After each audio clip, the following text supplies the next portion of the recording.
ஒரு பல்லாரி, ஒரு தக்காளி, 2 மிளகாய், ஒரு கொடமிளகாய், ஒரு கேரட். அப்புறமா கடைசியாக நம்ம தலைவன் இடியாப்பங்க.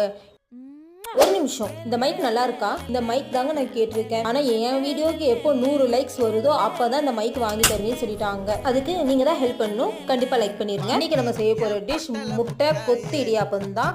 அதுக்கு ஒரு சட்டியில் 4 டேபிள் ஸ்பூன் எண்ணெய் ஊற்றிக்கிட்டு வெங்காயத்தை நல்லா வதக்கிக்கலாம். பச்சை மிளகாய், கேரட், தக்காளி, குடமிளகாய் இதெல்லாம் போட்டு நல்லா வதக்கி எடுத்துக்கலாம். உப்பு, மஞ்சள், சிக்கன் குழம்பு பொடி இதையும் நல்லா வதக்கி எடுத்துக்கலாம்.